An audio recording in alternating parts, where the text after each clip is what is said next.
Welcome back to season 3, episode 9. I never know where to look with these cameras. I know. That's why I'm like, where is she looking? I don't know. Which one should we look at? It's almost like being a newscaster and they like turn and like they just know.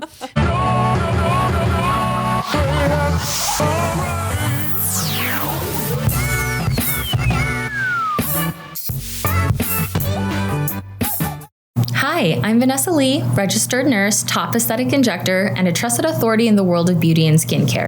I'm Nurse Janet, aesthetic nursing director at The Things We Do and trainer and mentor to new and future injectors.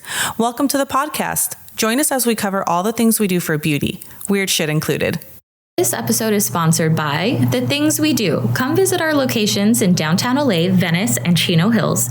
You can also inquire about appointments and can get a feel of what we do through our IG and TikTok at thethingswedo.co, or simply stroll on by the beauty bar and pick up all of your skincare essentials. We want to hear from you. Please send us a DM on our IG at thethingswedo.co with your questions or comments, and we will be choosing a listener to shout out and have their questions answered on upcoming episodes. Welcome back to season 3, episode 9 of the Things We Do podcast. I'm here with Nurse Janet G. I'm Vanessa Lee. This is part 2 of the previous episode. Treatments that we have had done, cosmetic procedures. We're on the minimally invasive part 2. Yes. Right? So we're talking about procedures that we have done, what we recommend based on our experiences, and then what we don't recommend. So we can go ahead and get started. The previous one, we were talking about all of our cosmetic surgeries, and we didn't realize how many things we've gotten done and how long we were going to talk about those things. So we're cutting it into 2 parts. So welcome back. We can get started with Botox. Yeah, Botox. So I've been doing Botox since I was 22, 23 years old. Same. And I remember when I started, I did like... And it's not because... Well, did you do it because you felt like you were wrinkly, or did you do it because you were working in the industry? No, I wasn't in the industry just yet. I went into the industry 6 months after. Okay, so 2 different stories. Yeah, so I started because I was working at the hospital, and I was always doing this when I was charting. Always frowning. Always focusing, frowning. I was always frowning. And then I remember I went home one day, and I was like, oh... no, what's this? Oh, no. So then I looked into what can be done, and then Botox came up. And then I went to the nurse who worked with my plastic surgeon, and I did the tiniest bit. I think it lasted me like a month, but I was hooked. Yeah, you were like, hooked. I love this. Yeah, and now it's like wherever I could put it, I placed. And again, you guys are listening to... obviously women who are not well. I'm just kidding. You're listening to women who have always been more about getting ahead of the process of, wrinkling, gravity pulling down, all of that stuff. So we are fully aware that this is not your normal experience. But here we are being completely transparent with you guys and telling you guys about our journey. And if it works for you, great. If you want to wait a couple years, that's okay whatever. too. It doesn't matter. We're not saying that this is what you guys should do. We just want to let you guys know the journey that we've been through and help you out if you're interested. Yeah. And maybe not. Maybe you're just listening and you're like, ha ha ha, these gals are crazy. That's okay too. We don't care, honestly. Okay, so you started when you were 23. I also started when I was 23 because I was working in this industry, and a physician that I worked with he told me, you should get this procedure done. And I was like, I'm so young. I don't need to do this. And he was like, I understand. However, you were 23, and back then it was like, the mid 2000s, right? So he was like, your patients are much more mature than you, and you want them to trust you and feel good about your experience. So just do it one time and let them know that you've had it done. It was safe for you. This is what you went through. You know what I mean? And you are happy with the results. And I was like, okay, that's fair. I want people to know that I believe in this, and I want my patients to trust me. Yeah. So I ended up doing some Botox. In between my brows, I did 20 units. And then on my forehead, I think I did 10 units. And I didn't do crow's feet at the time. I will tell you, I look so smooth. Absolutely. I also was like, I was just impressed with the smoothness in my skin that I was like, because I'm such an animated speaker and I raise my eyebrows so much when I speak, and I do a lot of frowny faces too. When you're a medical provider, like you want to show the emotions of like, yes, I hear you, all of that. And previous to that, I was working in the ER and then in neurosurgery. It's like a very, very serious setting. There's a lot of frowning going on. And so I was astounded that after that one treatment at 23, oh my God, this worked for me. I'm hooked. And you're So hooked. now, can you tell me how many units, what areas in the face Oh you my get Botox, gosh. and how many units total? So I do 20 in between my brows. My forehead is tiny, so I just do 5 units. And I like to get a brow lift. So I focus in between my brows. Around my eyes, I do 10 and 10 units. I do my bunny lines, 4 to 6 units. I do my masseters, 25 units on each side. Mm-hmm. I do my DAOs, primarily my left side. I do 3 units there and like 2 units on my right. My platysmal bands on my left side, I do.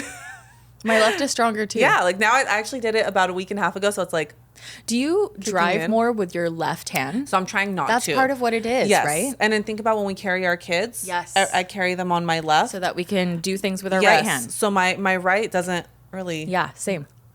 doesn't really move. My left it's starting to kick Yeah. in. So I do about 20 just on my left side for my platysmal bands. Okay. What am I missing? Oh, my chin. Love my chin. Do about 8 units there. And then yeah, that's pretty much, I'm like, that's it. Okay. But that's, Okay. I do about 10 units in my forehead. I have a significantly larger forehead than you. And I do about 10 units. I probably could go up to 15. yeah. But I don't because I also have, naturally hooded lids and they get quite heavy. So I like to also do a lift. Sometimes if I want more of a lift, I'll just do like 8 units because I'm okay with my forehead movement now at this point. I've been doing Botox for so long. The movement just doesn't come back as strongly as it did before. I do 20 units in between my eyebrows, my glabella area. And then I also do about 10 units, 10 to 12 per each eye. I like to wing my, brow frame up a little bit higher so I don't treat lower past the outer corner of my eye. I have my bunny lines treated with Botox. I do about I think 4 to 6 units there. I do my chin also. I do about 6 units. I do 6 units in my DAOs. I do about 40 units for my platysmal bands. My left side, I do more than my right side as well. Love all of those treatments. Love them so much. 15 out of 10. 15 out of 10. Love the smoothing capabilities of Botox. Also love the muscle manipulation that we can do with Botox. Absolutely. The placement of muscles, the shrinking of the masseters, all of that stuff is great. What I don't recommend as far as Botox, for me, Let me see. Let me hear this.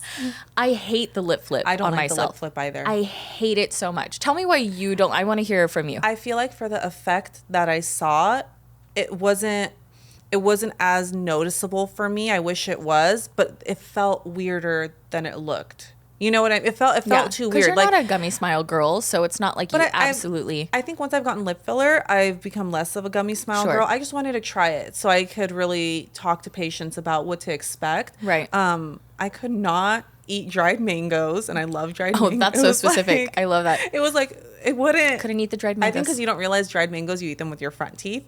Yeah. So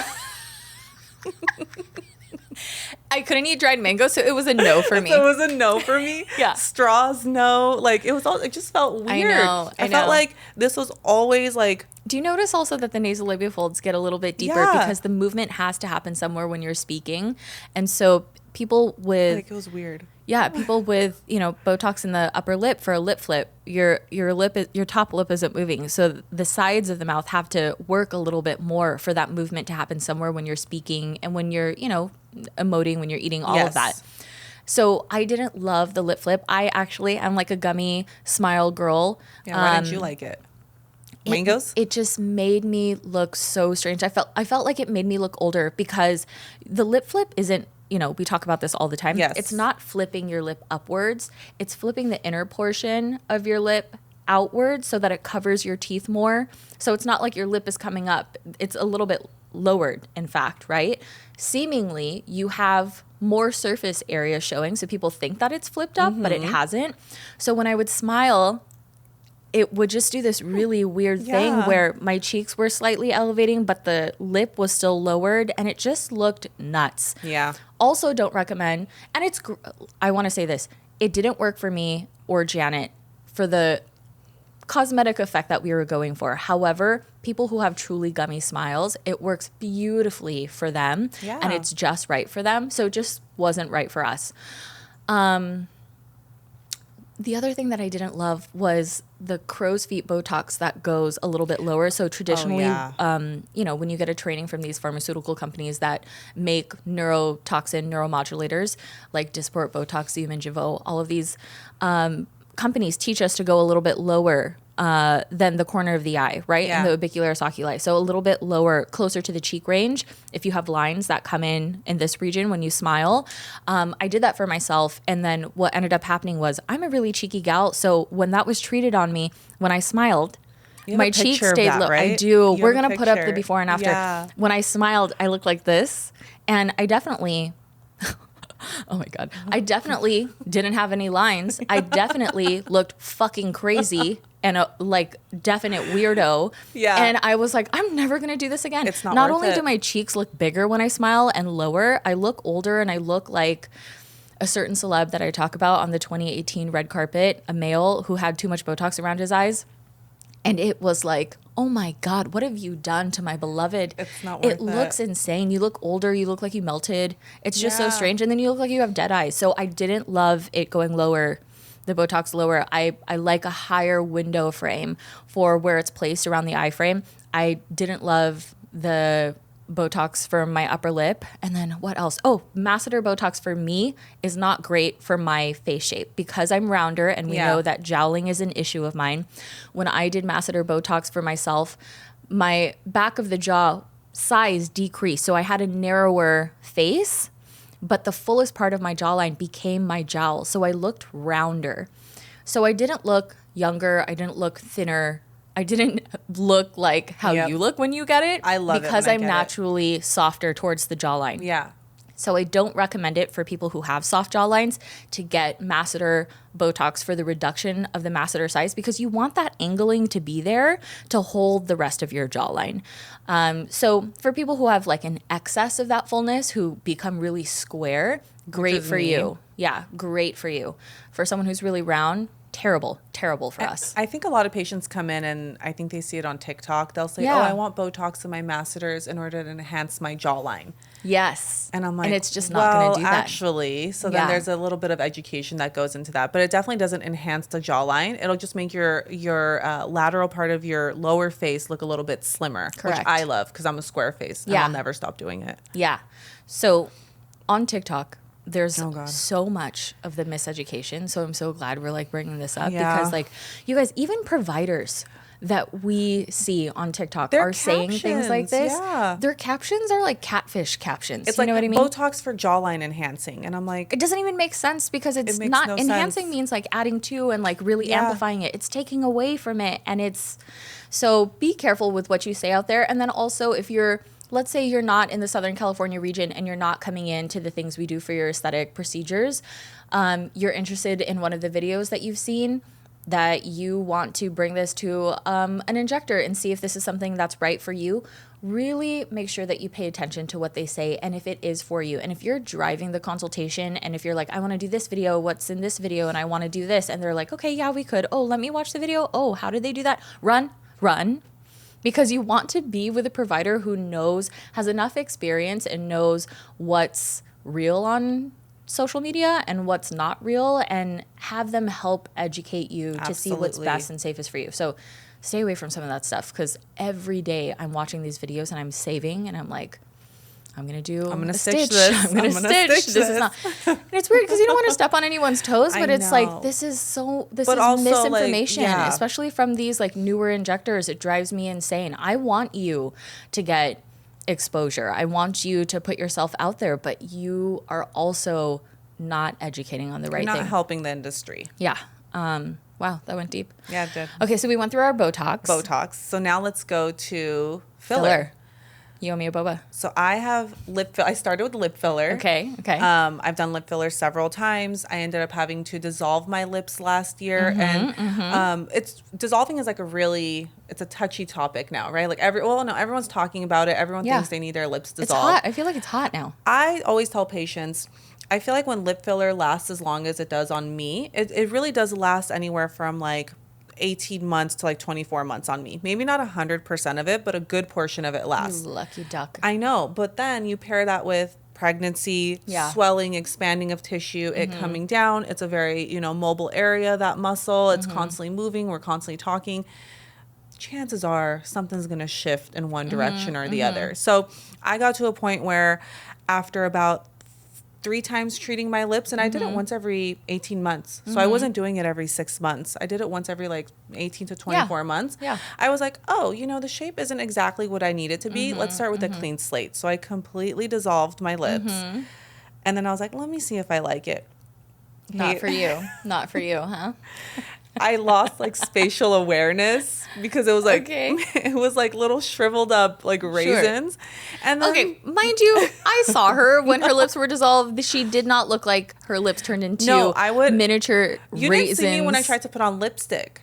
So a lot of our patients come in because they're like, That's I really fair. like lipstick. It would like drag because it was just like skin and it didn't have the same hyaluronic acid that it was used to. Okay. So I was like, oh no, this is not for me. Like we Okay. gotta refill. So I've since refilled twice and I love them. Yeah. I love where they are because they still look Twice really... because you wanted more volume, or twice because it's been a year and a half? Twice because it's been a year and a half. Okay. And I was like, let me feel them. I feel like there's room to add more. Okay. And then I added more. And then I was like, okay, this is perfect. I love where it's at. Sometimes it's a little more swollen because, I eat something salty, but I really love where they're at. So lip filler, I love it. Highly recommend it. 10 out of 10? 12 out of 10, honestly. Okay. I always tell patients it's the cherry on top of the sundae. It's like the It's last so thing pretty. we do in facial balancing, Yeah. right? And it's like the sexy thing to do, and it's the fun thing to do, and it makes you feel just so feminine and beautiful when you're applying that like red lipstick or pink lipstick. So I love it. It's kind of like the last little cherry on top of the sundae, the sprinkles, if you will. Filler, other places. I mean, my favorite is everything else that I've done. Like I love lips, but the cheeks and the jawline for me. Yeah. I feel like it turned me into the woman I am today. Wow. Especially after I was talking the last episode about how I lost 25 pounds. Yeah. And I remember one day I kept putting bronzer on and blush, and I kept packing it on, and I was like, this is so weird. Why am I not getting this like these apples of my cheeks? Yeah. So I came to work and I had the girls take pictures. Okay. And I looked at it and I was like, I'll be damned. We Well. need cheek filler. Okay. So I have several syringes of cheek and like under eye support filler. Yeah. And then, my lower face, you did it not too long ago. It was like 6 months ago in January. Can you look straight into this camera so that people can see how natural I'm gonna you turn look to the side. and how beautiful you look? So I have 6 syringes total in my face. Which is just over a teaspoon. Just shy of a ketchup packet. Teaspoon. Yeah. Okay. So I have 6 syringes in my And face. that's dispersed between the cheek and jawline area. Yeah. Okay. Yeah. And then, wait, the lips is one of the syringes. Okay. So 5. And lips. Yeah. So 1 in the lips and then a teaspoon in the rest of the larger surface areas. Yes. Okay, great. Yeah. All 10 out of 10. 10 out of 10. I think Okay, facial great. balancing is... I know. It's one of my favorites. I just love it so good. much. Especially like volume loss in this area and the mid face, and then enhancing the chin. Like, Yeah. the focus was never to give me this crazy chin that I've never had before. The focus was to enhance it, pay attention to how it looks with my overall features, and then give a little bit more balance. My little double chin here, which I'm, even when I'm at my leanest, I always have this little submental fullness. And when you did it and we kind of lengthened this area, it's like, Yeah. it's beautiful. Yeah. It's gone. So I have had under eye filler done. I actually did it on a live segment on IG Oh my God, before. you're one of those. So crazy. There's like this movement in our industry a few years back of like, don't ever inject yourself. And I'm like, I'm gonna stick a needle. I'm very familiar with injecting my own face. Thank you. And I'm going to continue to do it. I love for, my team to also inject me. You hate injecting me because I'm like the worst patient. The worst. I hate it. But I love for my team to inject me. However, I also can inject myself. So anyways, I was doing my under eyes, definitely bruised myself on camera. And I was like, listen, I have blood vessels, you guys. It is what it is. So I have under eye filler. I have filler on my lateral cheek portion. I have filler in my nasolabial folds, slightly, ever so slightly. I have filler along my jawline and chin. I have about 2 to 3 syringes in my lower face. So total, I have about 1, 2, 3, 4 5 cc's total. And I usually do this like once every 2 years. Yeah. Maybe 2 to 3 years. So, because I don't have filler in my lips or areas of like, high mobility, movement, it lasts a lot longer for me, and I tend to use HA filler that has an FDA to last longer also. So for me, it's like once every 24 months, I do a little beep, boop, beep, boop, beep, especially after like having kids. I notice that shift of like volume depletion. Yeah. And then I'm like, oh my gosh. And you would think that for someone who has like fuller cheeks and for someone who's naturally rounder in the face, you wouldn't want to add volume to the face, but you can add volume in very strategically placed areas in the face to work towards a slimmer shape, like a more heart shape or diamond shape. So 10 out of 10 for me. 10 out of 10. Oh my God. The eyes also, the under eyes for me are just so crucial. Like I do get volume depleted in the under eye area. And so that for me, like when I'm able to look, just brighter and like ready to go and don't have to use concealer and all of that, for me, that is night and day.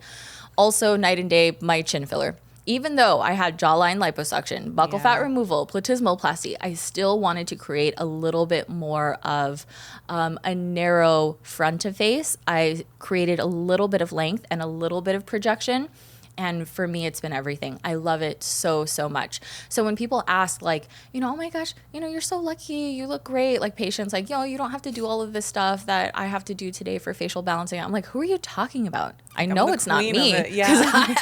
Because I've got syringes, I've got the surgeries, I've done the laser treat, like all of that stuff. I've done everything. So I love it. So Botox and filler, love, love, love. Now, certain areas. Okay, so have you ever had filler where it wasn't great for you? I didn't like my smile lines. I wasn't crazy when you about had when I had filler in your placed, smile and then lines. it was, years ago. But also the technique back then, So different. Yeah. I feel like I would be open to trying it again, but I lean more towards the bioregenerative stuff, like the smooth threads and the PRFM in that area first. Yes. So that was the one place where I wasn't crazy about it. I had no issues. It didn't do what I thought it was going to do. I think I set myself up expectation-wise a little differently, and I was like, I wouldn't do this again. Yeah. Filler for me has been pleasant everywhere I've done it. The Botox is what I would have changed. I do know that a lot of people have had, horror stories with poorly placed filler. Yeah. And thank goodness we've been in this industry and we've seen what people have done right and what people have done wrong, and we've used the better techniques for our face. So absolutely. Okay, let's talk about threads. Oh my God. So I haven't had lifting threads done yet. Yeah. And I always tell patients, You know what's so funny? I thought you had. I try. She says no to me. You're every right. time. I say no to you every time. Every time. So I think maybe that's why I thought, because I remember assessing you. Constantly do it. Like at least once a year I have you check my face to see, because I just want to get them done so bad. Yeah. But I think she's too tight, y'all. I'm too tight. I haven't done it for her because it doesn't make sense. I need think some laxity to get it done. I think after I lost all that weight, there was a good degree of laxity. But then I had to look at, I know it's very clearly volume loss. So I was like, let's start with filler first. And then if we need to fine tune with threads. So we ended up doing the filler, and then the tightness just, pair that with the microneedling, radio frequency, everything just kind of. Yeah. So I didn't need the PDO lifting threads. Collagen building threads? I've had the smooth threads. Okay. The smooth threads, I'm all about. I do them twice a year. Love it so much. What areas? I do a good amount. So I do my masseters back here in the masseter area in the lateral jawline. And so they're not placed into the masseters. No, they're placed into the tissue above them. Yeah. Okay. So the reason I do it there is because I treat my masseters and you kind of lose that little bit of, projection there. Yeah. I just want to tighten up the skin a little bit. So in treating this area and treating my mental zone here, it kind of like, just softens up the little bit of jowling that I might have. I love treating my smile lines with smooth threads. One of my favorite place, neck bands, submental area. So good. Really good treatment in that area. Have I had them in my stomach? No, I've done the microneedle. Yeah, we'll get to that. I've had the lifting threads and also the skin thickening threads. We call them minis or the smooth threads. I've had both of those treatments. I love the lifting threads so much. I had them placed in my hairline to lift up towards, so my cheeks to shift them upwards, and also on my jawline to tighten the jawline. Love the treatment so much. I think that if you're not open to surgery, Yeah. It's a great treatment for you to kind of like dip your toes in the pool and figure out like, is this for me? And what ends up happening is people love the lifting that they get so much that they're like, I like this. Can we do more? Can you lift me a couple inches? And it's like, I can lift you maybe millimeters, maybe centimeters with threads. But if you want like a half an inch or an inch, like most likely, and beyond that, you are open to surgery then. Yeah. And so we love using that as like a segue, as like in the future, with our techniques, this is great now, but I think that you're really a good candidate for a surgical procedure in the future. So I have done those treatments. I have done the skin thickening ones also on my neck, in my submental zone, also around my oral commissure areas, and pre-auricular right in front of my ear as well, because I want to, all of that, the skin that's thinning, I want to thicken it and create more collagen. Yeah. I really want those areas to be able to, withstand the test of like gravity and like thinning and my elastin changing and all of that in my skin tissues. So I'm trying to think if I've done it anywhere on my body. Nope, I think that's it. We have done it for patients like, on the knees, on the elbow areas. Skin, like, in the décolleté area, and definitely neck. But love that treatment. 10 out of 10. 10 out of 10. I agree. 10 out of 10. Microneedling. I mean, I've done pretty much every type. What kinds of microneedling have you done? All of it. So I've done microneedling, traditional microneedling, which is with the pen. Okay. I've done it with using hyaluronic acid. I've done it using PRP. Okay. I love it using PRFM. The last time I did that was in December, and I'm actually going to do one for my birthday treatment. Ooh. And then that one summer when this tan kind of goes away. Okay. I've done microneedling with radio frequency with our Vivace machine. Love that. And then I do, mini microinfusion. I was going to say mini microneedling with the microinfusion. I do that with our Do and Go every 6 weeks in the summertime. Out of all the microneedling treatments that you've done, what do you feel like has been your favorite? For my face, I love the microneedling with PRFM. I do love that. For my body. Microneedling as in the traditional pen. The traditional, because I haven't done the microneedling with radio frequency on my face. Oh, is that why you're doing it for your birthday treatment? You haven't had it done yet? I want to do it on my face. I've done it on my body. Janet, I know. Favorite. I've done it on my body though, and you know how much I love it on my body. I've done it 3 times. We did it in Arizona together. Yes, but that was my 3rd time doing it. Okay, great. I've done it 3 times. Before that, I had done it twice. Yeah. Huge fan. Okay. Huge fan. Just so you love it so much for body, and it's going to be your first time doing it for face. Yeah, and I'm going to do face and neck. Okay. Because when I always do neck. Always do neck. When I treat patients and they do their face and their neck, the first place they notice results around their eyes, and then they always come in to their second treatment. They're like, Janet, can you take a look here? Because I noticed such a huge difference in my profile and the skin in that area where the submental zone meets the neck. And I'm like, yes, I see it. And then we pull up the pictures, and sure enough, after one treatment, you see such good results. And it's only building for the next 3 to 6 months after that. So I'm excited to try that on my face and neck, because I think it's time. Yeah. So I've done, I think, all of those things. Well, I have done also the microneedling with radio frequency. So I've done the microtox. Okay. The microtox, I've done the micro infusions. I love the stamper, the at-home stamper, the Do and Go, which is right here. Right there. Love that treatment so much. That for me is more of like pore refining. Love that treatment. And it's so easy, almost no recovery, right? Like no downtime. Yeah. And then I've done traditional microneedling with the pen. That probably for me is like 6 out of 10. Yeah. Because I have more melanin, I tend to hyperpigment if you go over my skin too much, versus if we were to go over Fitzpatrick skin 1 through 3, like white skin, right? You can go over and over and over and over. But for me, I tend to hyperpigment from it. Even though there's no heat involved, I can. So I prefer to do it really like shallow depth, maybe like a 0.7 millimeter for me, and then just do 2 passes. And I don't like to linger in one area very long. I like it to be quick. But that treatment is fine. But what I really love for my skin is the microneedling radio frequency with the PRF. Absolutely. So we did a little test on me when we first got the Vivace machine, which is our radio frequency microneedling machine. We ended up doing half of my face with the PRF and then half of it without. When I healed, about like 6 to 8 weeks later, first of all, your social downtime is maybe like a day of being slightly Yeah. pink. So when I was completely healed and we gave enough time for that collagen to build up at 6 to 8 weeks, we took photos again. The side that had the radio frequency microneedling was definitely smoother, was slightly tighter, and definitely looked healthier than my before photos. The side with the PRFM and microneedling radio frequency looked definitely smoother, definitely tighter, but I had this glow and my skin looked so like it had all of this amazing nutrition, and I was significantly smoother on that side than the other side. And you could just tell there was a difference. So I love, love, love that treatment.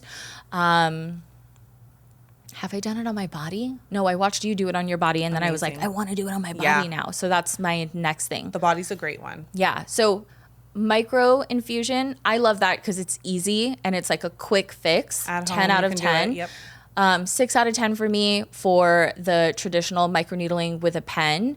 10 out of 10 with the microneedling radio frequency Vivace machine with PRF. I love it so much. I love the at-home microinfusion, and I feel like the at-home microinfusion with the traditional microneedling, they're kind of at the same area for me. The Vivace, I just feel like with the PRFM is going to be, I don't think it's going to replace everything else, but I think it's going to be at the forefront. Yeah, it's superior as far as the actual heat thermal flash, the depth it can get into. There's different ways of it producing collagen, For right? sure, With the yeah. microneedling and the radio frequency and the PRFM. So I feel like that's gonna lead the way. Yeah. Absolutely. Let's talk about, since we're discussing PRP and PRF, let's talk about that. Have you had both PRP and PRF? Yeah. Okay, great. I So think- PRP, platelet-rich plasma. PRFM is platelet-rich fibrin matrix, where we take PRP and then we thicken it into almost like this. I mean, technically, it's a fibrin matrix. It's like a gel, like a thin gel made only of your growth factors. So even I was reading, there was an article that was saying that PRFM sits in your tissue longer versus PRP. So PRP sits in your tissue for, they say like what, 7 to 10 hours versus PRFM is like several days. So you have it working for you for a longer period of time and it's more concentrated.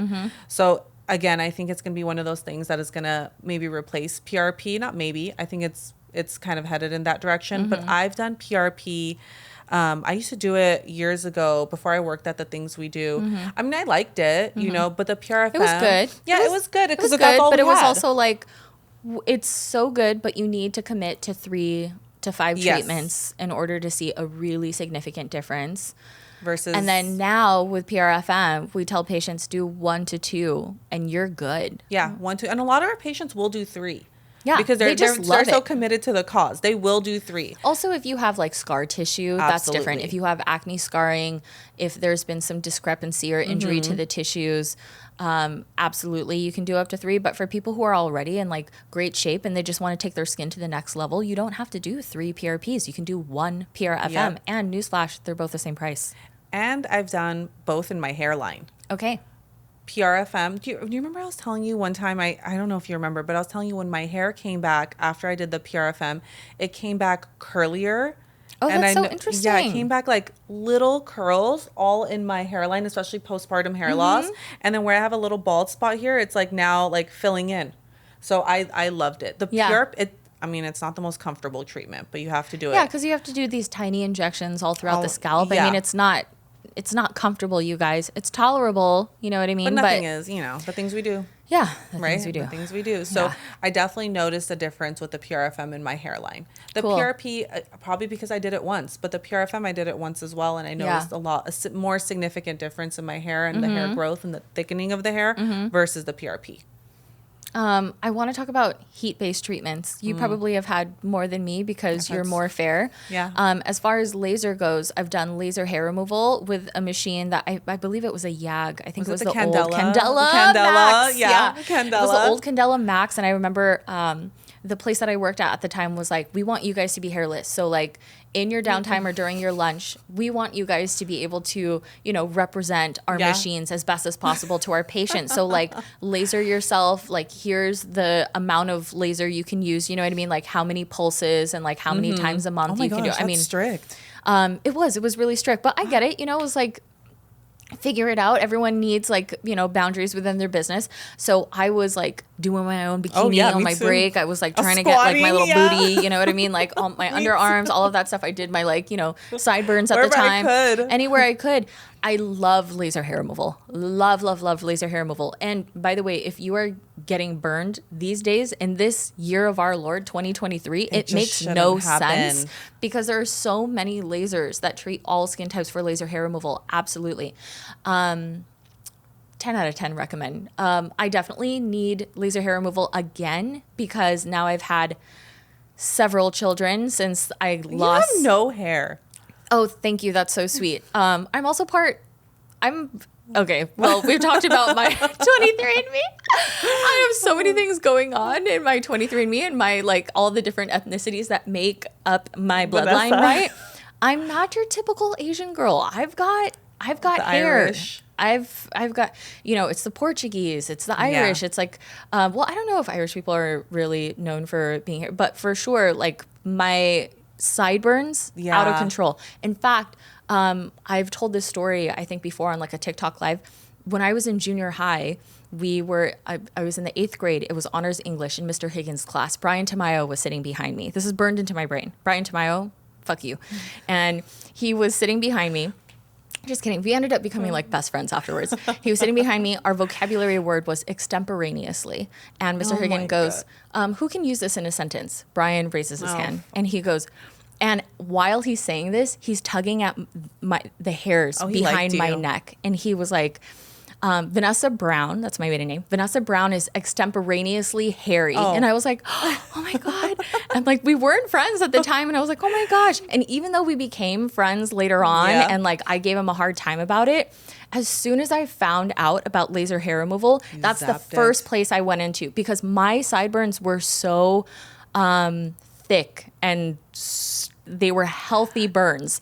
They wrapped around my ear and connected to the hair in the back of my neck. Like thick hair? It was thick enough. Because mine was thin. And I feel like so my one thing with laser, again, Armenian people, they'll bring their kids in at a young age. Sure, yeah, I remember. And then they start lasering sideburns that maybe shouldn't be lasered. If it's thick, dark hair, I think it works really well. Yeah, you can't do like the vellus baby hair. You can't it's do not even going to like respond. my arm hairs, some of them are like way too light. And that's kind of like what I had. Yeah. And I feel like with heat, right, it kind of sits in the skin. With the laser, the candela specifically, it goes after the hair. It goes down to the hair follicle. So you need a little bit of that hair to be present in order for the heat to travel down to the hair follicle and work. So when you have hair that's not dark enough, the heat needs to go somewhere. So it sits on the skin. For me and so many people, I feel like it stimulated hair growth because I had hair growth and I don't have PCOS. I still, I haven't. And I remember when I've been getting laser done for years. And then when I got into the industry and I was being trained on these machines, I was talking to one of the nurses and I was like, why is it that this happened? And she goes, a lot of time it happens because unfortunately with with Armenian people and that whole demographic of like bringing in their young kids, the hairs are not dark hairs. She's like, so the heat kind of sits on the skin and then you see hair growth elsewhere. There's some stimulation. There's some, So I ended up doing electrolysis to help with that. I spent thousands. Do you love the electrolysis results? 10 out of 10. Really? I heard it was so painful. It's so painful. But it's the only thing on my face that now I have like has a few, worked. 90% of the hair is gone. Wow, fantastic. 90% there. The laser, my legs, I have pretty much no hair growth. So I did my legs and I did my face. I did my bikini. Yeah. Full bikini Brazilian area underarms. After having kids, the areas that came back were around my pubic zone and my underarm zone. Everything else stayed away. Yeah. And let me tell you, the amount of pubic hair I have now, it's like I never did Laser? any kind of laser.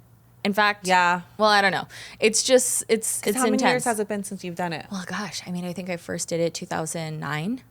Yeah. But everything else, right? Like my face and like my legs, all good. My but underarms these areas that tend to correlate to, hormonal changes, that's what was spurred. My underarms are so funny because like it's like a ring of hair and the center has nothing. So What? Yeah. Oh, because you lasered there, and I then lasered more everything, hair but for was- some reason a ring That's just grows. fascinating. And I'm we need so to go I back know. to laser hair removal. Let's find a place that we love so Yes, much. yeah, I do love laser hair removal though, because at the very least it takes what, like 2-3 months for the hair to grow back. Yeah. And when it grows back, it's so much thinner. So for Yeah. me, that's easier to manage than shaving every day. Absolutely. And I'm Armenian, we're hairy, so Oh, I don't even shave. yeah. I mean, yeah. If you saw me, I just let go and let God. that's it. You know? Yes. Okay, tell me about. Have you ever done like CO2 or any resurfacing laser treatments? I haven't. Never 'cause done I can't. CO2, but I've done a I don't know if it was an IPL. It was a Cynosure machine. Okay. And it was their 1564 laser. 1560. It was a grid one, and I did it on my I know what you're C-section talking about. scar. I forgot what that machine was called, but I do remember. It had There's so like many a green head, a hand yellow pieces. head, a red head. Yes, and that's why it's so hard for me to remember. But it was Yeah.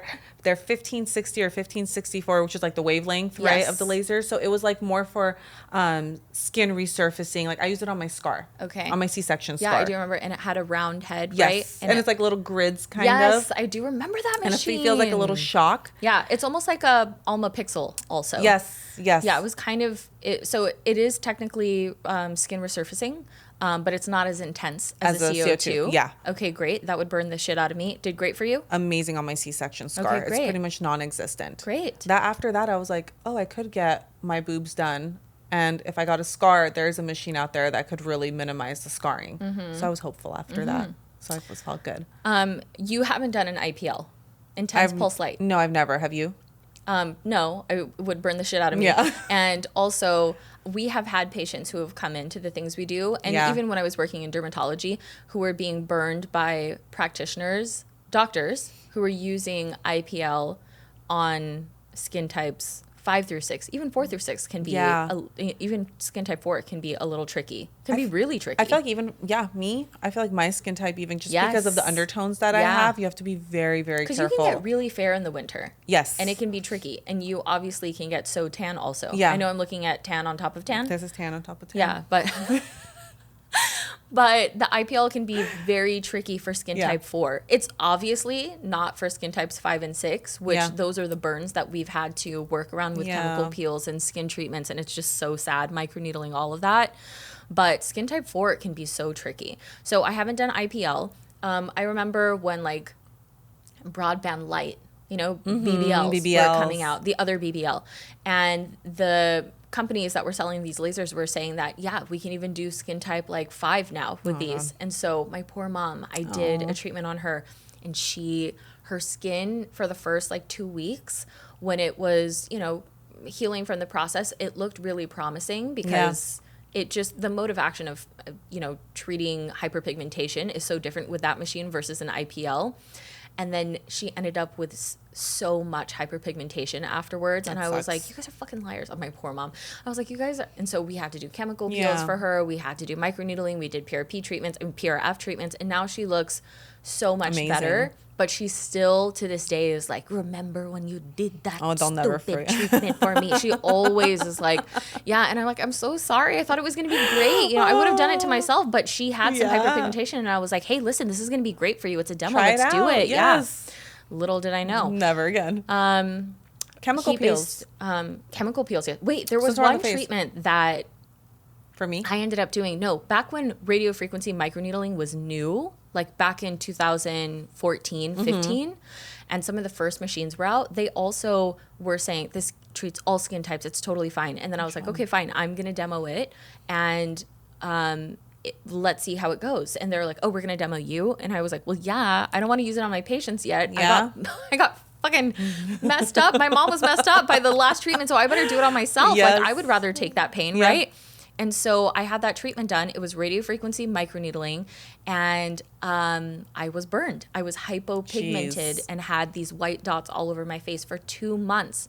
And I remember doing an Instagram post on it, and I think this was 2015 or 16. I ended up doing an Instagram post on it, and then the company sent me a cease and desist and was like, hey, if you don't take this down, we're going to sue you for the business that we're losing. And I was like, I had an attorney write a letter back, right? Like this Good. was my true experience. Yeah. And that's that. You know what I mean? Like I went off of my experience.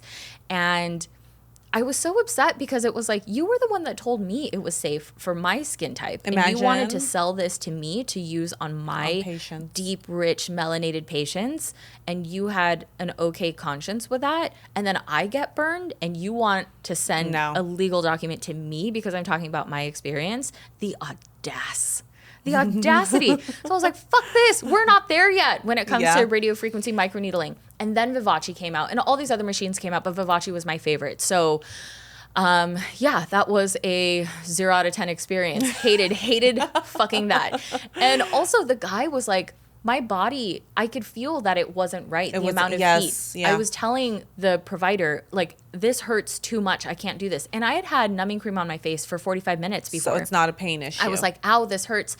And he was like, you can do it. Just power through it. You can do it. And I honestly started crying because I was like, you're not listening to me. Like, this hurts. I was like, please stop. And he was like, no, just a few more. And I was like, dude, I feel like my face is being by you right now. And sure enough, so I had him stop. I was like, you wait outside. I'll talk to your manager right now. I'll talk to the rep, but you wait outside. You didn't listen to me. I was like putting him in a corner basically, you know? And he went outside. I was like, what the fuck was that? And my face was finished. And then afterwards to deal with burns on top of it, I was like, fuck this. This is not okay. And you, sir? No. Never I'm again. naming you. Yeah. So that was terrible. And then I was so glad. That's why I was so apprehensive to bring on microneedling radio frequency and then RF for so long. And then when we finally did it and that demo went so well, I was like, we're here finally. Yes. So chemical peels. I love chemical peels. I know. There's so many different kinds though. Like, you know, there's TCA, there's resorcinol, there's blends of things. There's chemical peels that are meant for reducing redness. There's chemical peels specifically for acne scars, specifically for hyperpigmentation, but kind of cross over in a few different things. Yes. Have you had a chemical peel not work well for you? No, so I do chemical peels for the purpose of helping with some of the texture and then my dry skin. Just to what I call like a skin reset, right? Just to kind of clean up my skin a little bit. So I've done our complete peel in office, which is like a blend of different acids. And then you peel about 3 days in for about 3-4 days, and then I've done the Cosmelon peel. Yeah. So I don't have melasma, the mama of all peels. Yeah. I'm lucky that I don't have melasma and I don't suffer from hyperpigmentation. But it was after I had Bryce, and I remember I was like, my skin is so dry. Instead of me doing a series of 3 peels, let me do 3 mid-range peels. Right? Let me do the mama of all peels and kind of group this downtime together. It was. I mean, it was intense, but... For 3 weeks. For 3 weeks. Because how the Cosmelon works is you keep it on your skin for about 6 to 8 hours, clean it off. 8 to 10 for people like me. Yeah. Yeah. Yeah. I tell patients like, it looks 8, like peanut butter. 8 is like my, 8. Yeah. 8. And then usually it starts getting dry, so you have to have like a spray bottle. It's like this whole thing. Yeah. But then you go home with the Cosmelon too, and you start applying that several times a day. I was able to only do like twice a day, morning and night. But I think the main thing that I learned with the Cosmelon is the skincare that you have afterwards. Yeah. It's so important. So the skincare afterwards is just as important as the actual peel itself because of how your skin is so much more bioavailable to take in those products. And if you're using the wrong formulas on your face or something that's too active or not active enough, you're not going to get the results that you want. So you have to abide by the post care. Absolutely. But the Cosmelon peel was by far, it was my favorite. It's my favorite peel for people who really struggle with. Felt like my daughter's skin. Yeah, just like that baby soft. There was no texture. Even though you didn't have it, you loved it. You know what? The funny thing was, I realized afterwards that there were areas of breakouts that had hyperpigmented. They were just so old, so it wasn't like I couldn't see them as Also, it was before my LASIK eyes. Yeah. Okay. 10 out of 10. LASIK. PRK. 10 out of 10. And I feel like afterwards, I was like, oh my god, I didn't wear makeup for months. Yeah. For months, I loved it. I do love chemical peels. Yes. We have a petite peel, which is a peel where if you don't have the social downtime to deal with sheaths of skin coming off for the next 7 to 10 days, then you do a cellular level peel where you get this light exfoliation and you can still do like an event in 2 days and look fantastic and your skin is luminescent, it's glowing, but that doesn't last the months and months and months and probably closer to a year that when you do these mid-depth and even deeper depth peels, then we have like the moderate peels and then we have Cosmelon peel. I've always had good results with all of the peels that I've done except for a white derm did a peel for me once, and she was You poor thing. and she was also from Arkansas and had very little. I have to ask, do you go looking for this stuff? Like, let me just try this out.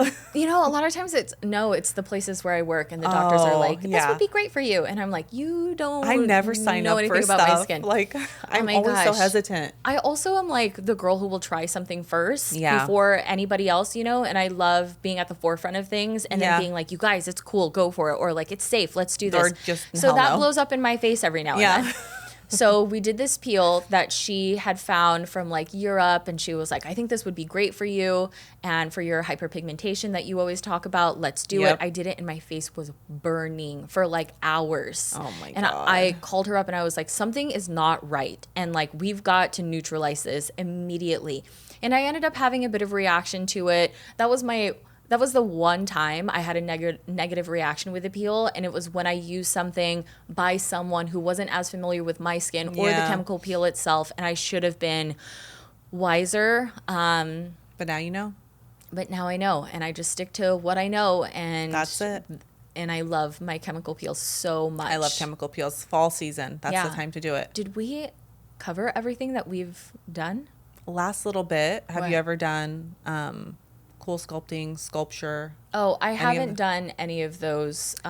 They're called body shape, I guess, shaping. Contouring, body contouring, body shaping. Yeah. So quickly, I've done it all before I did lipo. So the cool sculpting is obviously with cold technology, and then the other sculpture one is heat based. The cool sculpting, I did it twice. I really liked my results after the second time I did it. Okay. It was what area of the body did you do? My lower stomach, like around the belly, but like just I've always had that little fullness there. I mean, it's your skin is like a piece of meat. It's so weird, and then you get heavy cramping afterwards. It's really weird, and I actually got bruises. Oh wow! I got bruises after I did it. Because it's like a hickey, right? Oh my. It's like I remember suction and cooling at the same time. I signed up for night shift because I was still a bedside nurse at that time because I didn't want my husband at the time, to know that I had done it. And I was like, gosh, perfect. He's not going to see me naked. So I can just put on my scrubs and go to work because it was bruised. It was like black and blue bruised. Oh my gosh. Do you have to wear compression afterwards? Yeah. Oh, okay. So I wore compression. I got it there. And then, so I liked it. I would say 7 out of 10 only because you have to do it multiple times. Right. I feel like. Sculpture was horrendous. That's why it didn't take off. It's so painful. Oh my gosh. It's like the heat. It's like period cramps times 100. Yeah. And it was just god awful. And it was waves of heat. Yeah. I know that people really like it when they can get to a therapeutic heat level, but to get to that point for a lot of people, it's almost impossible. It's god awful. Okay. Like, and that one I don't recommend. I did it like 2 or 3 times. I was like, let me give it a chance. I didn't see any difference, to be quite honest. Do not recommend. Have you done M-Sculpt or anything like that? No. Where you're lying down and this machine is on you, and apparently it's like equivalent to, 2,000 thousands crunches. of crunches. Yeah. I've done Kybella to my lower stomach. Oh my God, Kybella, we didn't talk about that. I'm not going to lie. It was next to liposuction. Obviously, this is off-label, you guys. A lot of these things are off-label, but just bear with us.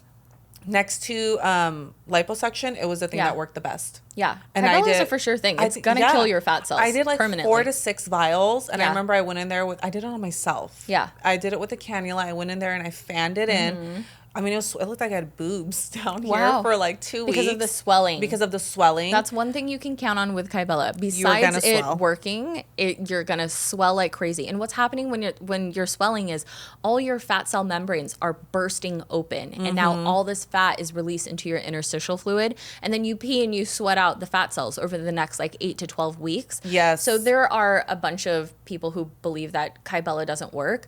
It absolutely works. Absolutely. It almost works too well, but you have to do it, the amount of time per the fullness in the area. And for some people, you shouldn't do Kybella because it'll take you like 12 treatments. Just do the lipo. Just do the liposuction. The cool sculpting. If do you're whatever it spot takes. treat an area, I think it works really small well. spot. And I massaged it. A lot. It worked beautifully. I remember 3.5 months in, I woke up one day and I stood up and I was like, whoa. I was like, here it is. Yes. And then I got pregnant and then it all. Oh my gosh, it's so hard. And then it all went to shit, so. Okay, so I think we went through everything. I think we did. I hope you guys are not frightened by us. But, you know, as two women working in cosmetic medicine, this stuff is available to us. And honestly, if we weren't working in cosmetic medicine, we would be doing this shit anyway. So we hope that you can learn from our experiences. If you guys have any questions, please reach out to us. DM us. Janet, you can talk about your Instagram page. Nurse Janet G. Nurse Janet G. And I'm on Instagram, Vanessa Lee _RN. Or if you see us on TikTok, I think you have the same handle Nurse on TikTok. Janet G. Yeah. Same thing. Vanessa Lee _RN, same thing. So reach out to us. Please message us. You can email us questions. We'd love to hear from you. We want to hear about your experiences as well. But thank you for coming along with us on this long, long journey. Bye, you guys. Bye.